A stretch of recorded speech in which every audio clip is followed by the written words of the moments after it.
computers in 1971 as an undergraduate at MIT. I've never left the field. I've stayed current for however many years that's been, which has been quite an endeavor unto itself. I can tell by the tone of the audience, you're all nerds. That's great. I won't introduce myself as a nerd and tell you all the features I could give you as a nerd, because you can probably all do what I do. I'm going to talk to you about the specialty I have that you don't have tonight. Technically, what I do is called IT support, but what I really do is support users. The goal is happy users. I just realized I had to wear my glasses because I'm holding my notes here, my script.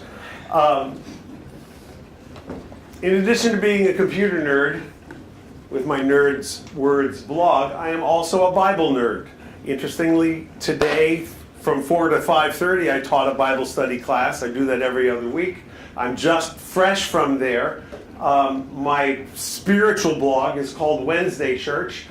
I want to say I think this is an advantage for the topic I've chosen to talk about today, because we are talking about artificial intelligence, and I'm going to contrast it with human intelligence. And I think when you talk about human intelligence, you've got to get a little close to the divine. Now, I'm not going to quote scripture to you now, but I want you to understand that underneath what I'm saying, there's a deep respect for what people might call a higher power.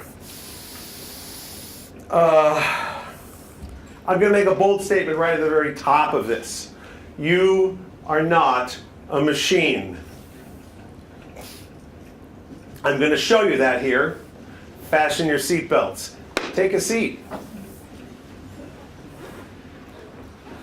It kind of looks like computers are getting smarter than people.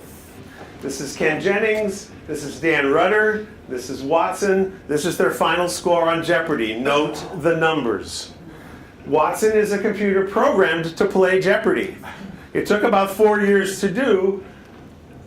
I think they did a pretty good job of it.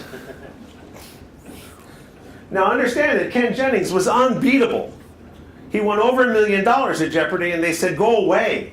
We're not going to bother trying to beat you anymore. They retired him. Dan Rudder, $750,000. He retired also undefeated.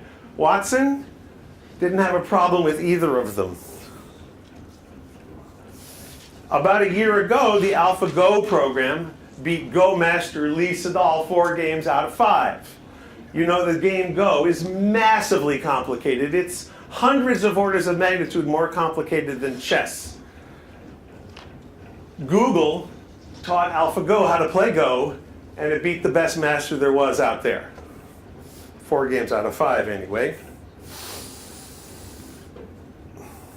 Deep Blue, 20 years ago, beat international chess grandmaster Garry Kasparov.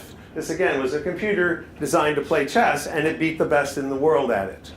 So maybe computers are getting pretty smart.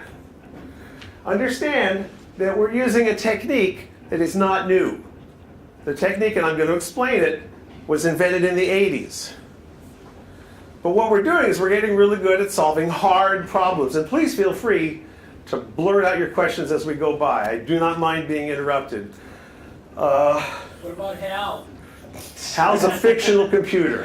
2001: A Space Odyssey is fiction. All right, You didn't know that? What about Commander Data? All right. Who was trying to be human also. I want to explain what I mean by hard problems. Recognizing speech is a hard problem. Another hard problem, recognizing is a bad word, I gotta say. It doesn't recognize speech, it's transcribing speech. You take sounds, you stick it in the box, and it turns the sounds into text.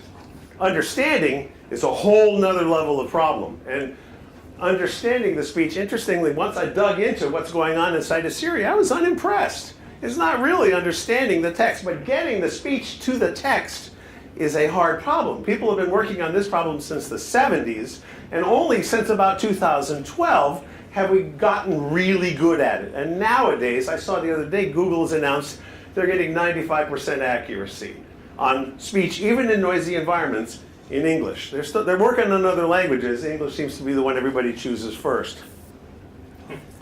Another hard problem. Look at a picture. You look at this and right away you know this is a man. He's wearing a pair of glasses. He's holding a phone. These are sound bubbles. Recognizing the objects in this picture is a hard problem. And computers are getting good at it nowadays too. I saw a demonstration that Microsoft did the other day. You show it a picture, and in 2 seconds it says, it's a girl, she's throwing a frisbee, and she's smiling. So you can imagine someday, not too long from now, somebody blind is going to wear this device and walk in the world and listen to the description of the world around them. We can do better than that. There's a device that plugs directly into the brain. Reading a movie review and trying to decide whether the reviewer liked the movie or not, sentiment analysis, this is another hard problem, and computers are getting good at this. Because everybody wants to know, how do I look out in the world? Let's analyze the tweets about me and see if people like me or if people don't like me. Or I've just spent $4 million marketing my movie. Is it a hit? Driving a car is a hard problem. Not hard for people, but hard for machines. Becoming less hard for machines, the implications are huge and somewhat scary. That's why I chose the title, Who's Afraid of the Big Bad AI? Every time I started learning about AI and I was telling people, I'm learning about artificial intelligence, and every time I used the phrase, their eyes got a little wide. I said, uh-oh, I've tapped into something here. So once I got to where I could talk about it, I said, I'd better start spreading the word. You'll see what I'm about to say. The question is, when have computers not been scary? Back in the 60s, people were worried about their jobs being removed when computers were first invented. What happened then? Solving hard problems is what we use computers for. If the problem were easy to solve, we'd do it ourselves. We use computers to solve hard problems. Computers are better at doing some things than humans are. That's just the way it goes. Consider that as a fact, not a criticism. Chainsaws are better than cutting trees than fingernails or bicuspids. That's just the way it goes. If you want to cut down a tree, you'd better find a tool to do it. So if you've got a hard problem, that's what you use a computer for. Computers are tools just like chainsaws. There are 2.3 billion MasterCards in the world, and there are 60 million places where you can use a MasterCard on any given day. Imagine doing all those transactions by hand. You can't. That's what we use computers for. Answering questions at the... Go ahead.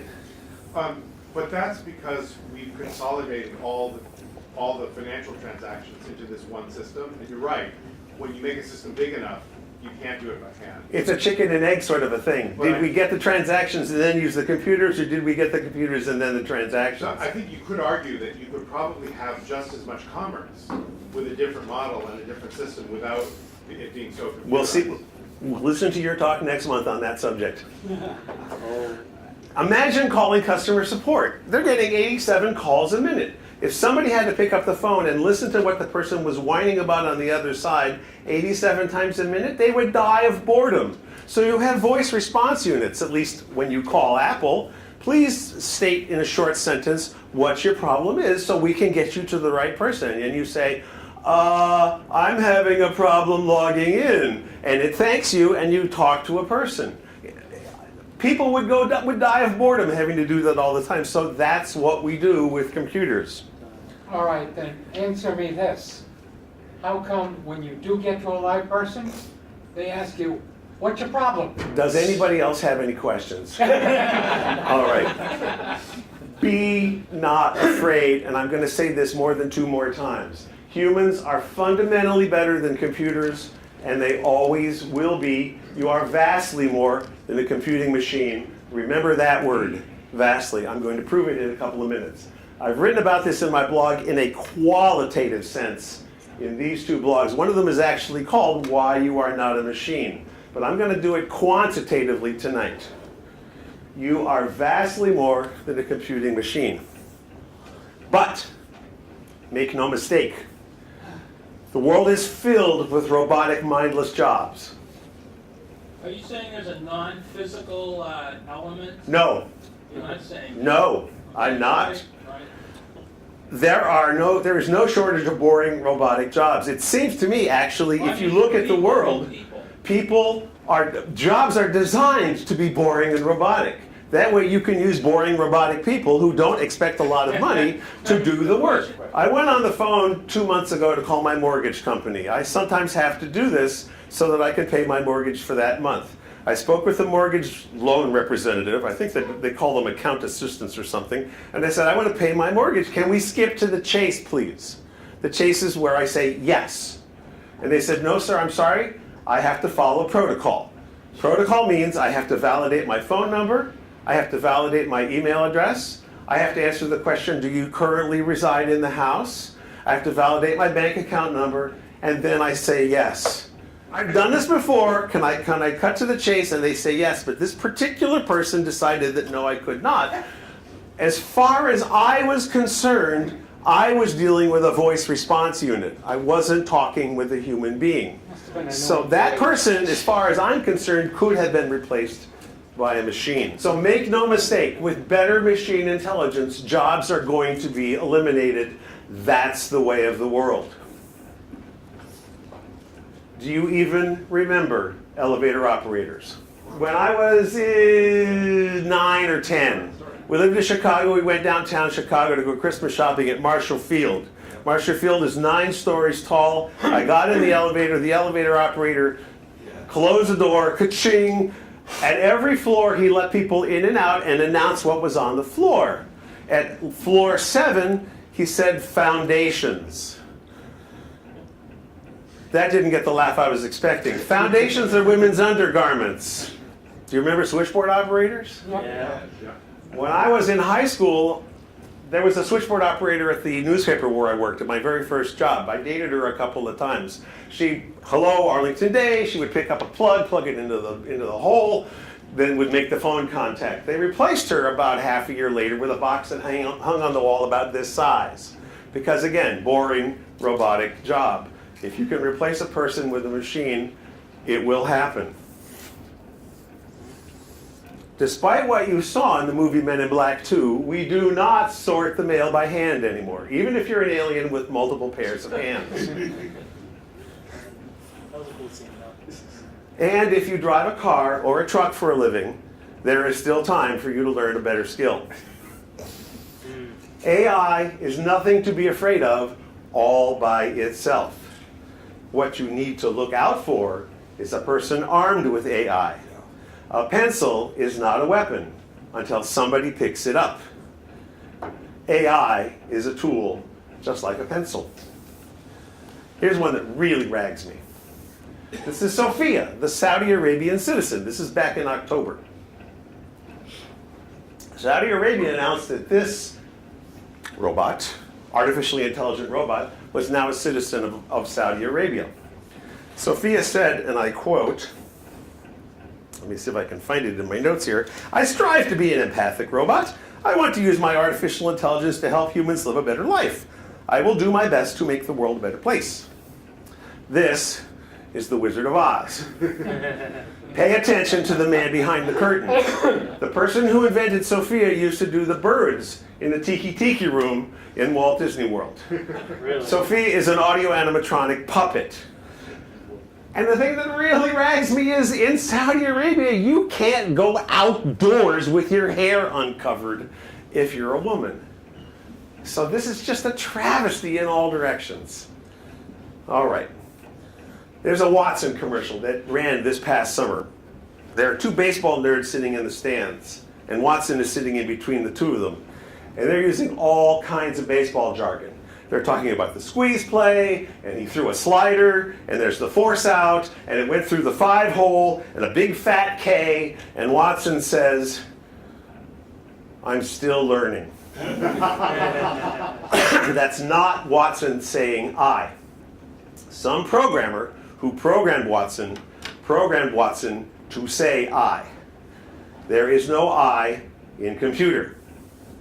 I is deeply personal. I is deeply complex. I is deeply emotional. I is deeply divine. I needs more study. When a computer says I, it makes people think that there's an I inside the box, and there ain't. There's no I inside the box. You have an I. You are I inside you. Watson does not know that it won at Jeopardy. Your spell checker does not know that it knows how to spell better than you do. The anti-lock brake system, the traction system in your car is highly intelligent. It does not know that. It no more wants to help you steer your car than that door wants to be opened. It's just a tool. It's just a hammer, folks. I propose a moratorium on using the word I in computers. There should be a $5,000 fine for every chatbot that says, "How can I help you?" Because there's no I inside that chatbot. Until I is better understood, then maybe we can start using the word. But it's shorthand, and computer programmers are lazy. So let's talk about AI now that I've thrown all this garbage at the word I. Artificial intelligence. Artificial intelligence is decades old. 1940s. Alan Turing was the first famous person to propose the possibility that machines could think. Remember the movie? Yep. Yes. The big thing that everybody's all popping about right now is something called deep learning and a neural network and training. So, deep learning is when you train a neural network to solve a hard problem. I've already defined these terms, sort of, hopefully. I'm going to train a neural network inside this magic box. This is as simple as I can make it, folks. Over here I have a 4-pixel camera, not 4 megapixels, 4 pixels. Black or white, each one of the pixels goes into this side of the magic box. Over here on the other side of the magic box, I want to know, is it a vertical line? Or is it a horizontal line? Or is it a diagonal line? Or is it all one color? I chose this because it turns out between your eyes and the visual cortex inside your brain, you have a visual nerve. I'm sorry, an optic nerve. Thank you. Thank you. Your optic nerve does this kind of processing. Before it gets to your brain, the vertical lines, the horizontal lines, and the diagonal lines have been already identified in your visual field. I learned this in the 70s. So this is kind of what the brain is doing. You just said that you do that before it gets to your brain. Correct. How do you do that? Your optic nerve does it with magic. I'm not going to talk about the biology of optic nerves. I'm going to talk about the real electronics of a neural network. But understand that the same kind of processing is going on in your nerves that's going to go on in this magic box. If you want to learn more about biology and nerves, there's something called Wikipedia. All right, so what am I going to do? First, I'm going to move everything out of the way because the magic box is kind of big inside. Then open up the magic box, and this is what it looks like. These are neurons, not natural neurons, but computer neurons. There are 4 input neurons, 4 output neurons, and 8 hidden neurons. They're called hidden neurons because they're not available to the inside or the outside. This is my magic box. There are 16 neurons. So just to kind of label things, this neuron, if it's on, corresponds to a black in the upper left-hand corner. This neuron, if it's on, corresponds to a black in the upper right-hand corner. This corresponds to a black in the lower right. This corresponds to a black in the left. Or white, I'm sorry. It's either black or white. Similarly, when we get to here, if this neuron is excited, it means it's seeing a vertical line, blah, blah, blah. If this neuron is excited, it's seeing all one color. You got that? That's what this box is going to do.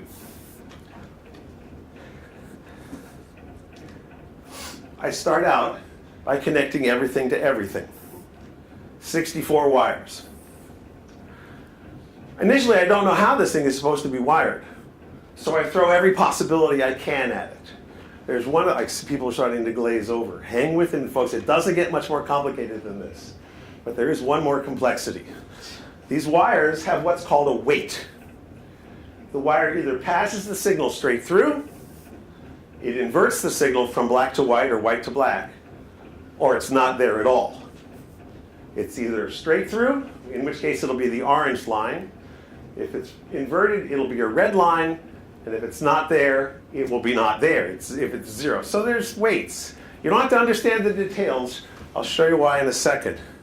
So here I am. I'm about to train my neural network. I set everything up at random. I don't care what the values are at random. I don't care. And then I give it a pattern. I've decided my first pattern is going to be a black here and a black here. What does that equal? A vertical. So I go over here to my output and I look at the vertical output. Does it say vertical? Is it flashing? If it is, then I leave these lines alone. But if it isn't, I use some very clever mathematics and I adjust the weights on those lines. And then I look at the next one and I say, is this off? Because it shouldn't be on. If it is off, then I'm happy and I leave it alone. If it isn't off, I do some very clever math and I change the weights on the lines. And I do the same here and I do the same here and I'm done with this pattern. Then I give it another pattern. This time I've said upper right and lower left. So now the diagonal should be flashing. And I do the same thing again. Is this off? If it isn't, I do some math with the lines until it's correct. Is this off? If it isn't, I do some math with these lines until it's correct. Is this on?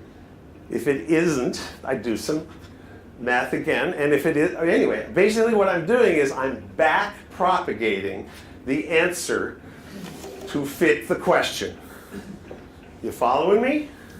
Yeah, but that one's got verticals, horizontals, and diagonals in it, so, Yeah. My network isn't trained yet. okay. This is still a mess. I've got more to go. Another pattern, another pattern, another pattern. Do you notice the lines are changing and getting It's going to fewer get number? simpler over time as it keeps making these mistakes. Correct. It fixes the mistakes and starts getting better over time. And eventually I'm done. Now, my example is 6. Let me back that up.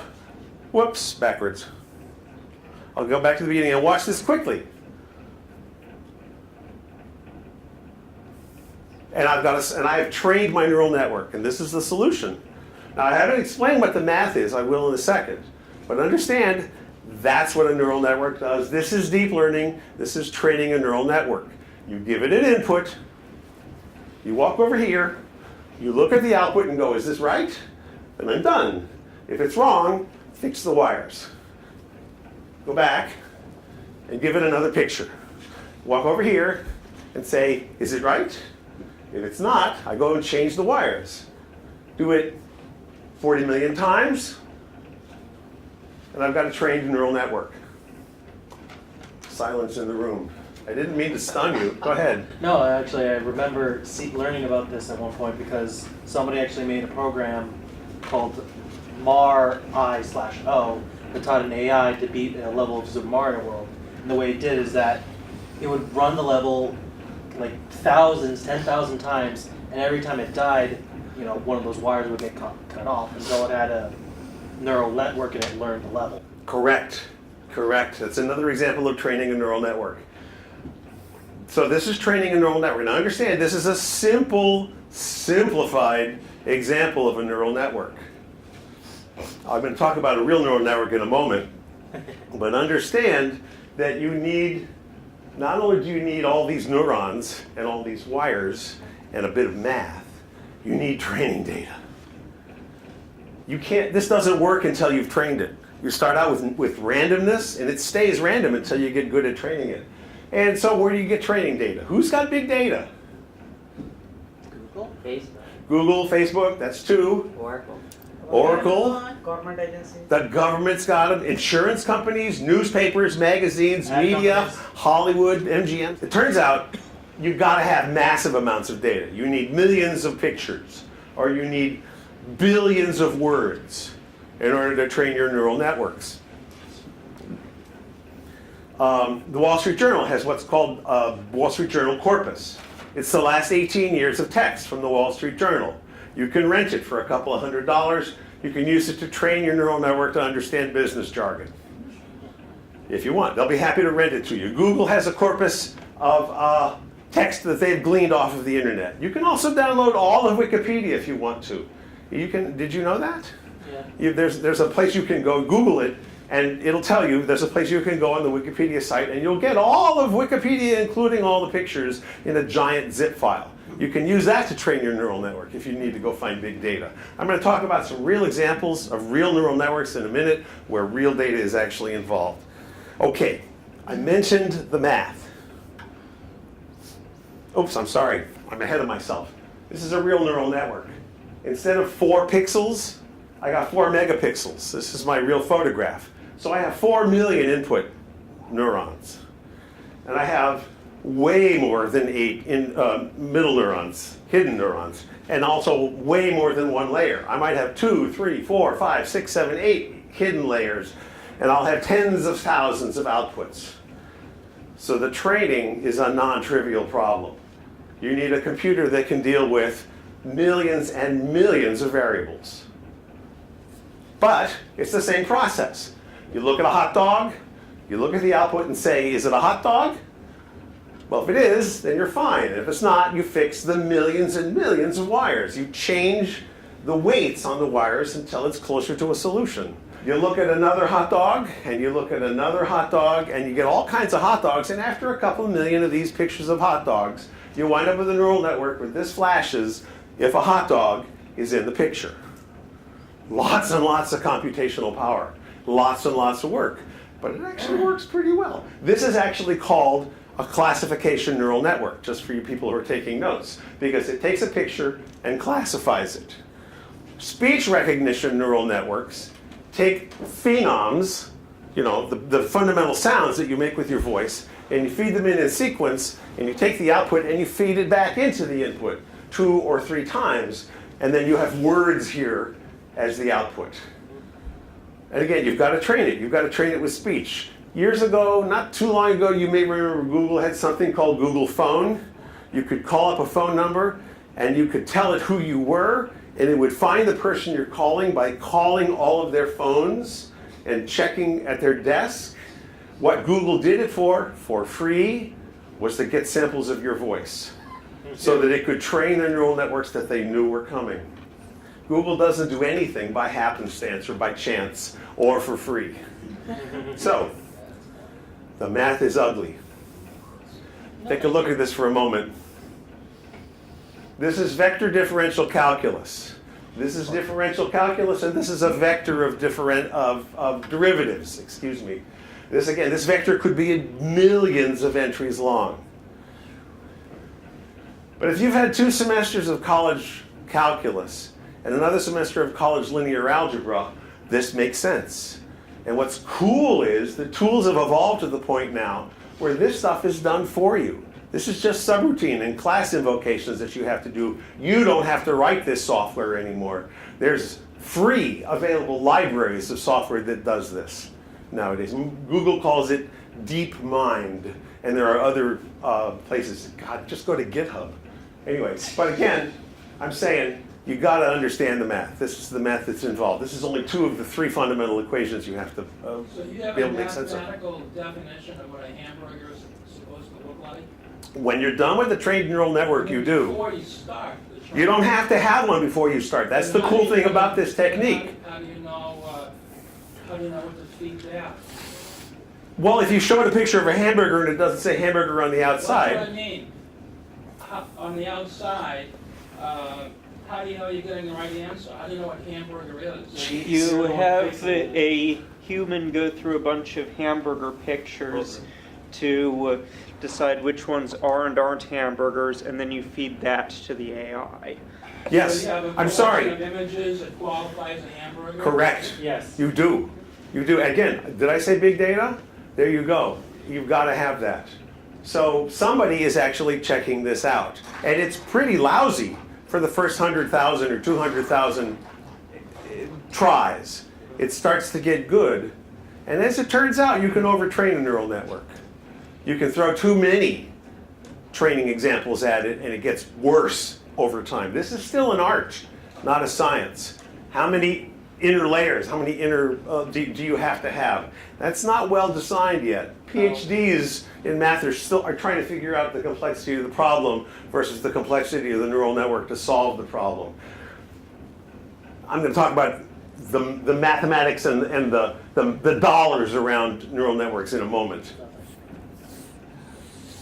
So, did I mention the math was ugly? Okay, AI is big bucks right now. Lots and lots of companies are throwing billions of dollars at AI because it's a solution in search of a problem. It's exactly where the laser was in the 1960s.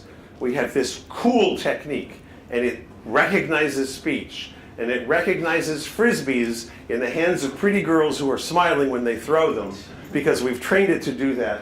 What else can we do with it? And what's happening is, if you've got skin in the game, if you've invested $1.5 billion and you've got this trained neural network, you're going to want to make it sound like you have solved the problem of the century with your AI.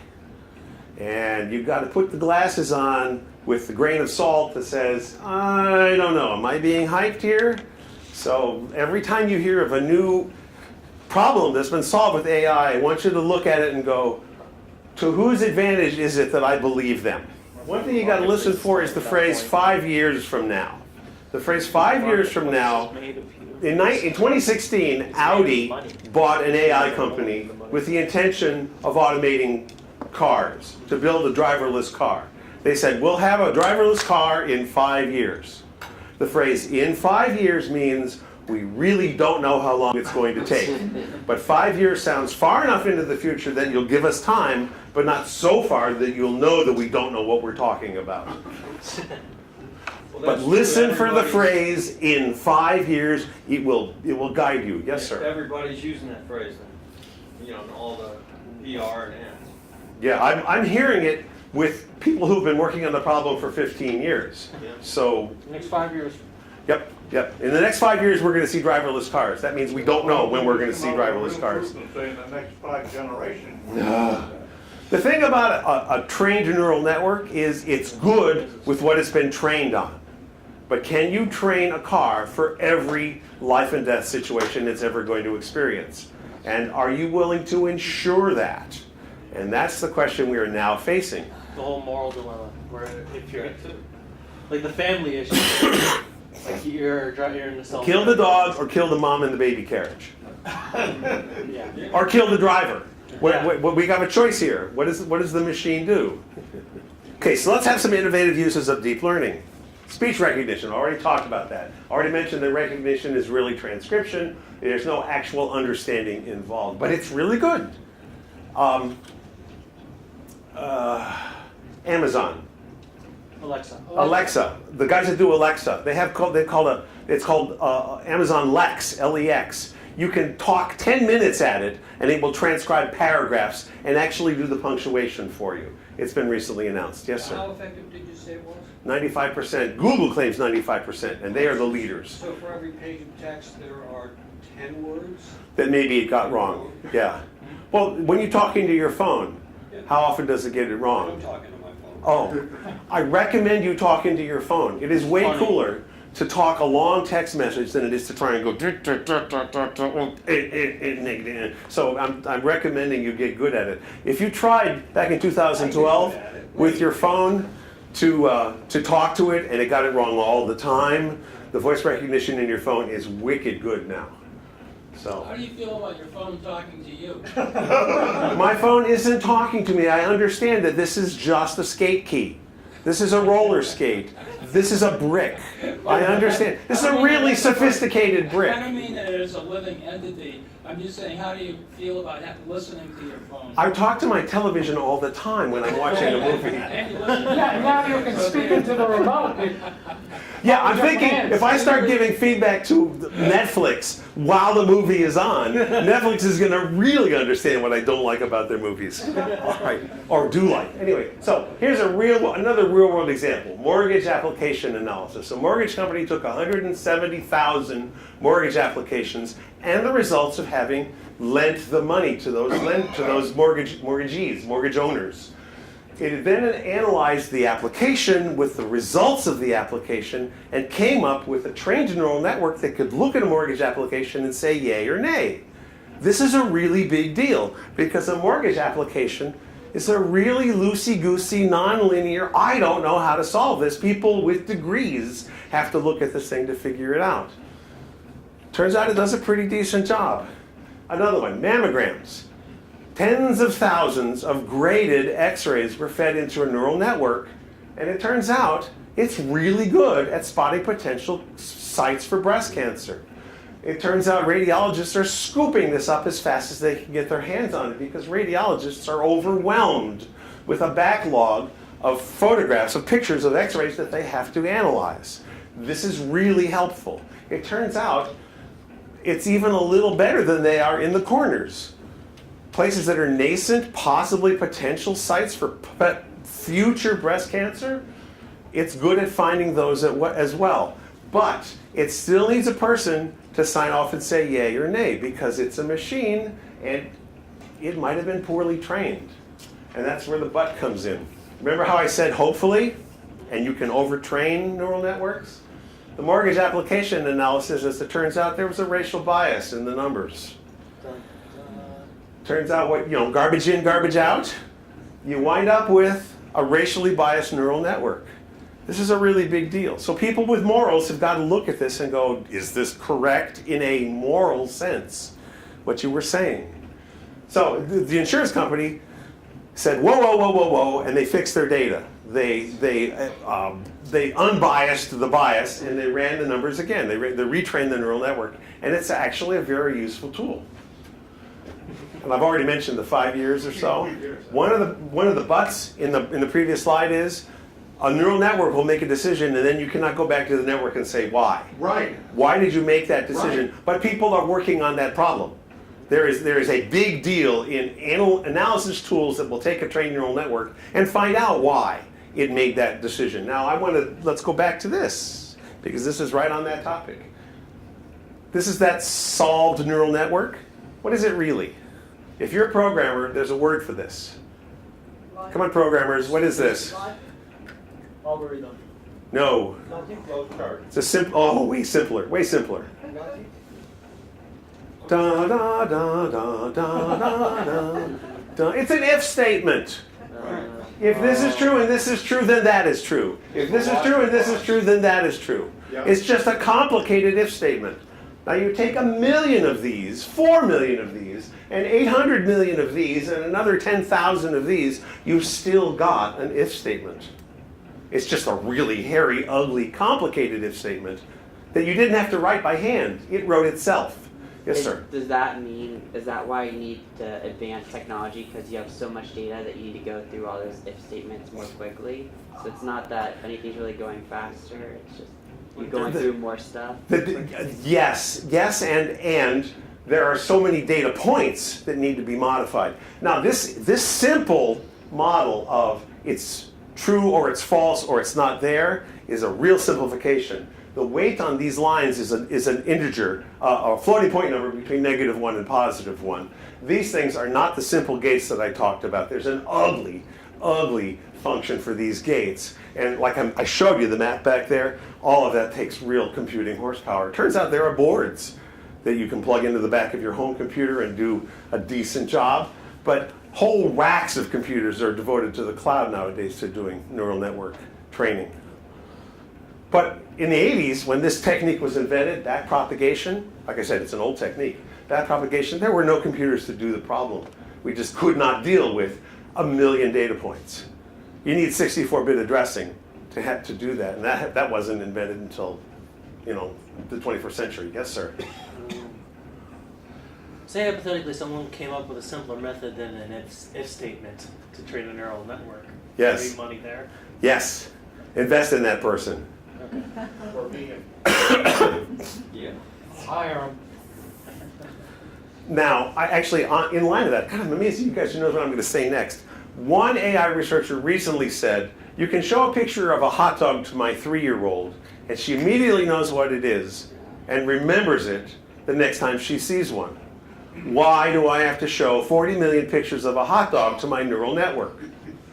Clearly there's something going on inside here that ain't in here. Another quotation, and I've heard this often, and I actually reflect it myself. The closer you look at AI, the less intelligent it becomes. Is there an I in this? No. You can make the numbers 30 million, 80 million, 10,000. There still doesn't put an I inside of that. All right. London, the city of London, has cameras everywhere. And they have facial recognition software on all their cameras, and the bobbies use it to track people. And about a year ago, a bunch of bank robbers robbed a bank, and they broke out onto the streets of London, and they put on sunglasses that looked like this. And it completely flummoxed the facial recognition software, and they got away. So AI ain't perfect. But maybe you already knew that. All right, another one. This is Jennings, Watson, and Dan Rudder again. The PowerPoint, the program that I used to put this together, PowerPoint 2016, has AI in it. When you pull a slide in, of an image in, it throws the AI at it and describes it for you, build a little description for you, just to help you along, because it thinks you're a nice guy. When I pulled this one in from the web, because I don't have a picture of Ken Jennings, it said, face, poster, face, and blue sky all around. Which is amazing when you think about it, and totally wrong when you think about it. So what they need to do at Microsoft is train it with some pictures of Jeopardy. So just because it's big and complicated and you don't understand it doesn't mean it's right. The real difference between AI and I is computers are deterministic. You give it the same input, it will give you the same output every time. If you give it the same input and it doesn't give you the same output, the hardware's broken and you throw it away and you get a new one. Computers are deterministic. You are not. There is one exception to that. If I walk up to you and say, thank God I'm a country boy, you're going to say, I love John Denver. And if I walk up to you an hour later and say, thank God I'm a country boy, you're going to say, go there, I can't stand it. Because you're not deterministic. No, but... The same input does not produce the same output every time. This is the difference between deterministic and non-deterministic. This is a neuron, a computer neuron. You give it the same inputs, it produces the same output every time. This is a natural neuron, like the one in your brain. These are signals coming in from other neurons, these beige lines and this slightly beigeish orange line. These are signals that come into this neuron, more signals coming into the neuron, and this is the signal that goes out the axon, A-X-O-N. The signal goes then to other neurons, The connection between one neuron and another neuron is called a synapse. Is this new to anybody in this room? No. It turns out, I didn't ask you, Sharice. A synapse is not a connection. It's a gap. It's a chemical gap. There's actually no physical connection. There are ions and molecules going between the two, between the neuron and the previous neuron. It took a while and a bit of research to figure out. The best estimate I could find is you have 86 billion of these in your brain bucket. 86 billion. Now every one of these 86 billion neurons has 10 to 10,000 synapses. So the numbers work out to 150 trillion synapses. How much is a trillion? Well, there's a swimming pool at the YMCA in Waltham. It's 6 lanes wide, 3 feet deep at the shallow end, 6.5 deep at the deep end, 25 yards long. Take all the water out, bring a dump truck in full of sugar. Dump the sugar into the pool. Dump another truck full of sugar in the pool. Get a line of trucks and dump them into the pool until the pool is filled with sugar, pat it down all nice and smooth.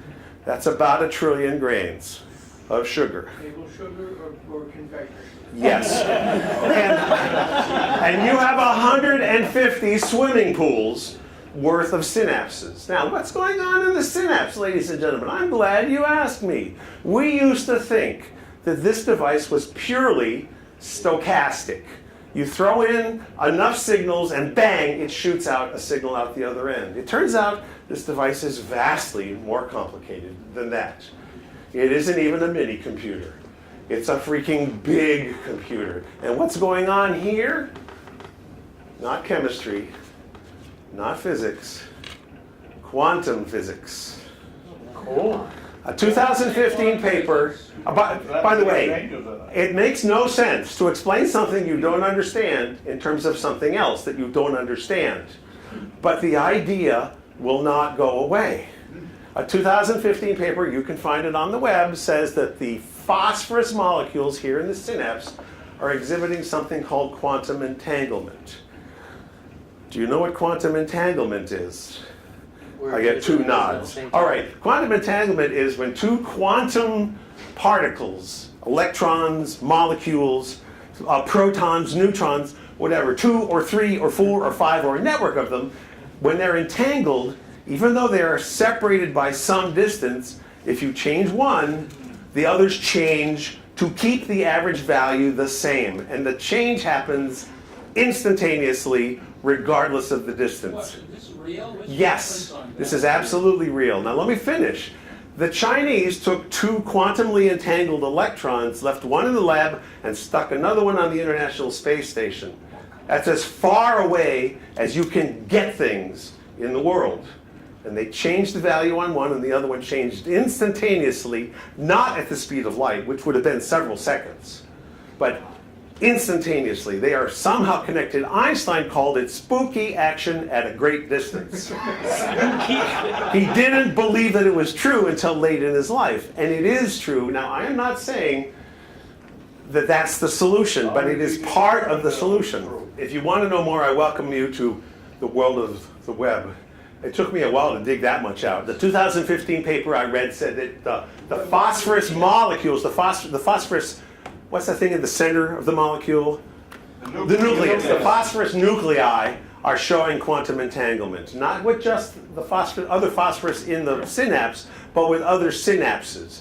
Now I'm thinking this might explain why somebody at one end of the crowd gets an idea and suddenly the entire crowd is rioting. I'm not saying that this is the solution, but it might be worth testing. The trouble is, how do you measure quantum entanglement in a living brain? Now, you and I all think we live in a world where everything is known, that matter is solid, and we're standing on a solid floor, and we can depend on it. But understand, this matter is based on physics, and physics is based on chemistry, and chemistry is based on quantum mechanics, and quantum mechanics is who knows?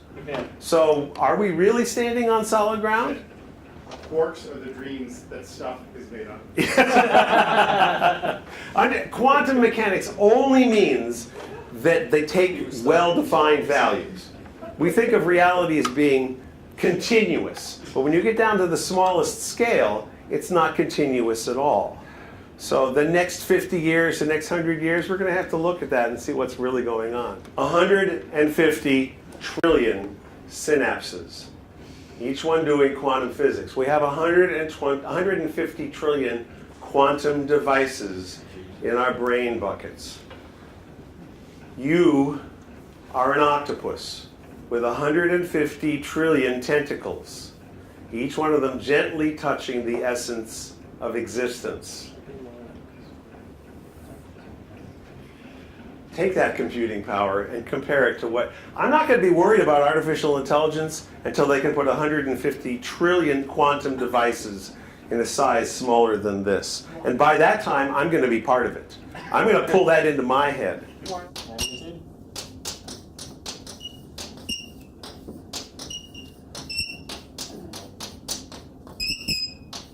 Did I spell that right? You probably couldn't put that machine in New York State first. Remember the word I used? Ghastly. 150 You're trillion. yourself here. Say what? You're contradicting yourself. No, I'm not. Oh yeah, you're pointing out the complexity in the brain, which is beyond our current understanding. But that's us, though. And then you turn around and you say we are more than a machine. Yes, we are. Well, Because the machine isn't that much. Well, we have a very complex by machine. I mean, So you're changing the definition of machine. I'm using the, I agree with you. I absolutely agree with you. We're going to have to change the definition of machine to include non-determinism. And I think that's coming, but maybe not in my lifetime. Because the problem is bigger than you can solve Well, with you simple shouldn't- you yes, shouldn't- no. Okay, non-deterministic, yeah, that's fine, it's beyond our current understanding. Yeah, I hope so. Well, I said earlier, I is going to take more study. I needs more study. There's All right. nothing spiritual here. I'm sorry, it is. In a way it is. How can it not be? In a If way you're going it to talk is. about I, you have to talk about the Spirit, Don't otherwise you apologize. vastly Yeah, shortchange yourself. I don't Okay, see why. I'm back to this again. Be not afraid. It is not going to be us versus them. It's going to be us and them, humans with machines. It already is. I'm going to give you the timeline. In the 1960s, we went to the machine rooms where the computer filled the whole building. We took our decks of cards and we gave them to the servants. The servants fed them to the machines produced our printed output, and we walked away happy in the 60s. In the 70s, everybody had time-sharing terminals at the end of the hall. We would walk to the end of the hall and we would look over the shoulder of the person sitting there, and he was going zzz, zzz, zzz. And we were happy then because we got our computer output. We didn't have to go to the big machine room, the big building where the machine was. In the 1980s, everybody has a personal computer. In the 1990s, everybody has laptops and iPads and more than one computer. And in the 21st century, does anyone not have a cell phone? I know How several about an people that Apple don't. Watch? I don't. A Fitbit? I don't. I do. Let me, if you didn't get the progression, let me spell it out for you. Computers are getting smaller and smaller and smaller, and we are bringing them closer and closer and closer to us. We have become hybrids. We are hardware, software, and warmware. And it's not going to change, nor should it. Computers have given us so much. We rely on computers so much, and they make our lives so much better. We are not going to give them up, nor should we. So how do you feel about human augmentation then? Absolutely. If I've got a bad liver, I want a better liver. If I've got, I mean, it's already happening, you know? I walked up, I used to work at the Microsoft store at the Prudential Center. They had this, they always had these conventions at the Heinz. I'm standing there at the front of the store, and a guy walks up to me and he shakes my hand, and I realize I'm holding a prosthetic hand, which he is manipulating. I mean, he didn't have a hand from here on down, but it was connected directly to his nervous system. He was a salesperson for a company that produces prosthetic devices. That's the state of the art. I'm for it. I sense an element of fear in here, and I want to talk about that. The first time I gave this presentation, I got a lot of these. What are we going to do when machines become smarter? And I'm going to tell you what we're going to do because I've done this presentation once. What have we always done as machines have gotten smarter? Get lazier. Do you remember what have we done, what did we do when chainsaws became better than fingernails? Or do you remember when they sold computers by saying, this computer is so fast, you'll have more free time? Yeah. Do you Okay. remember that? Yeah. What do we do when computers become better?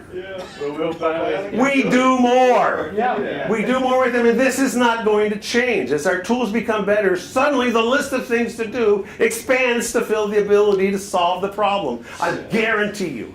I have great hope for humanity because the problem we have to solve is compute the value of infinity. On your mark, get set, go. And we're doing it in every direction with everything we have, knowing that we'll never solve that problem. But we get better tools, we're going to go at it with even more energy. Our kids are already ready for it. So be not afraid. Except for the user interface problem. Yeah. That seems to be the thing that really scares people. You hand them a phone and they go, I don't know how to use this thing. That really scares people. Not the fact that it's got 64 gig of RAM. The next to last slide, a story about Garry Kasparov and Deep Blue. In the 1990s, IBM set off to build a computer that would beat Garry Kasparov. That was their goal. He was the international grand champion, the reigning best chess player in the world. This is a terminal. Deep Blue is behind the screen. It was about this size. Now what they did, the algorithm for solving chess is the one they still use today. It's called the brute force method.